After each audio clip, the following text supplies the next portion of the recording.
भानगढ़ का किला भारत के haunted places की बात होती है तो उसमें भानगढ़ किले का नाम सबसे ऊपर आता है। चारों ओर से घनी पहाड़ियों से घिरा 17वीं शताब्दी पुराना ये किला अब तक की सबसे भूतिया जगहों में से एक है। राजस्थान के इस किले को लेकर लोगों में एक ऐसा खौफ है कि लोग दिन के समय भी इसके पास तक नहीं जाते। आज की कहानी इसी किले के बारे में है, जिसमें हम इसके अनसुलझे और चौंकाने वाले रहस्यों पर से पर्दा उठाएंगे, जिन्हें जानकर आपके रोंगटे खड़े हो जाएंगे और आप सोच में पड़ जाएंगे कि क्या वाकई में ऐसा कुछ हो सकता है।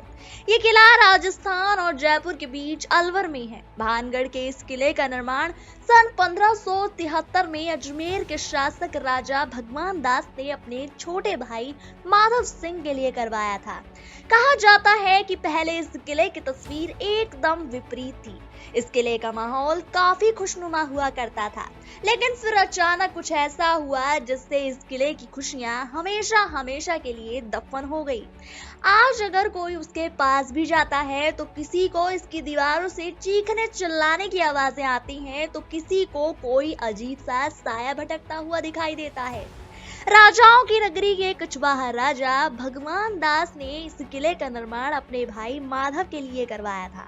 माधव सिंह के बाद ये किला राजा छत्र सिंह के हाथों में चला गया और राजा छत्र सिंह के बाद इस किले का भार अर्जुन सिंह ने संभाला। भानगढ़ के इस किले की भूतिया कहानी तब शुरू हुई जब यहाँ रह रहे 10,000 से भी ज्यादा लोगों को रातों रात बिना किसी वजह से मौत के घाट उतार दिया गया था और रातों रात ये चमकती हुई जगह एक खौफनाक शमशान में तब्दील हो गई थी।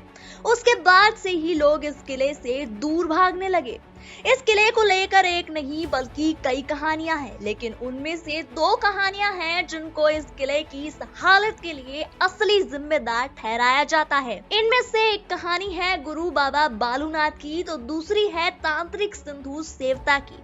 जब इस किले पर राजा छत्र सिंह का शासन था तो ये किला काफी फल फूल रहा था। उनकी एक बेटी भी थी जिसका नाम था रानी रत्नावती। रत्नावती बेहद खूबसूरत थी और वो सुंदर होने के साथ साथ तंत्र विद्या में भी काफी माहिर थी। राजकुमारी बहुत कम ही महल से कहीं बाहर जाया करती थी, इसीलिए कुछ ही लोग थे जिन्होंने रानी रत्नावती को सामने से देखा था और उन लोगों में एक तांत्रिक भी था जिसका नाम था सिंधु सेवता। जब से उसने रानी रत्नावती की एक झलक देखी थी, वो तभी से उनका दीवाना हो गया था। वो रानी रत्नावती के प्यार में पागल था। वो ये जानता था कि इतनी आसानी से ये खूबसूरत रानी उसके प्यार में नहीं पड़ने वाली। इसके लिए उसने अपनी तंत्र विद्या का इस्तेमाल किया।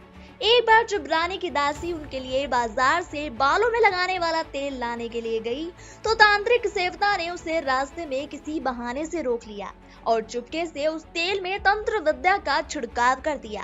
दासी तेल लेकर रानी के पास पहुंच गई और उसने वो तेल रानी रत्नावती के हाथों में थमा दिया, लेकिन रानी रत्नावती भी कोई आम चीज नहीं थी। तेल की शीशी हाथ में आते ही वो तुरंत जान गई कि इस तेल पर जरूर किसी ने जादू टोना किया है। रानी ने तभी दासी को अपने पास बुलाया और सारी बात बताने को कहा। तब दासी ने बताया कि वापस आते वक्त रास्ते में मुझे एक तांत्रिक मिला था। उन्हें पता लग गया कि उसी ने इस तेल पर कोई मंत्र फूका है और फिर गुस्से में आकर राजकुमारी ने वो तेल एक पत्थर पर फेंक के मारा और वो तेल उस पत्थर पर बिखर गया। देखते ही देखते उसका सारा काला जादू उस पत्थर पर अपना असर दिखाने लगा।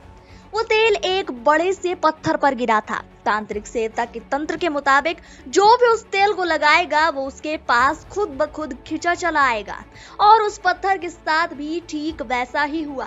वो पत्थर लुढ़कता लुढ़कता तांत्रिक के पास पहुंच गया और जितने में वो तांत्रिक उससे अपने आप को बचा पाता उतने में वो पत्थर तांत्रिक को बुरी तरह कुचल चुका था। तभी मरते मरते तांत्रिक ने श्राप दे डाला कि भानगढ़ में तबाही मच जाएगी, ये खूनी किला कहलाएगा। जब इसके अंदर हजारों लोग रातों रात मौत का शिकार होंगे तो ये मंजर देखने लायक होगा। उसके इसी श्राप के चलते रानी रत्नावती की भी मौत हो गई थी। बढ़ते हैं अब इस किले के रहस्य से जुड़ी दूसरी कहानी की तरफ। कहा जाता है जब आमेर के राजा भानगढ़ के किले का निर्माण करवा रहे थे तो उससे कुछ दूरी पर बाबा बालूनाथ बैठकर तपस्या किया करते थे। जब बालूनाथ को इस किले को बनाने की खबर लगी तो उन्होंने राजा को अपने पास बुलाया। उन्होंने राजा से कहा कि आप जो किला बनवा रहे हैं उससे मुझे कोई भी आपत्ति नहीं है, लेकिन आप अगर इसे बनवा ही रहे हैं तो एक बात का ध्यान रखें कि इस किले की ऊंचाई इतनी ना हो कि उसकी परछाई मुझ तक पहुंच सके।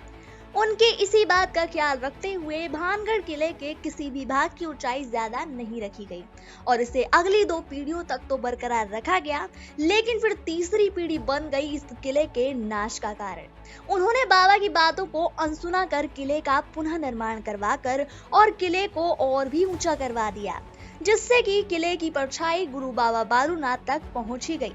तभी गुस्से में आकर बाबा बालूनाथ ने श्राप दे डाला कि इस किले का एक दिन नाश हो जाएगा और तभी मानो किले की उल्टी गिनती शुरू हो गई। ये कहानी आपको कैसे लगी हमारे कमेंट सेक्शन में जरूर बताएं।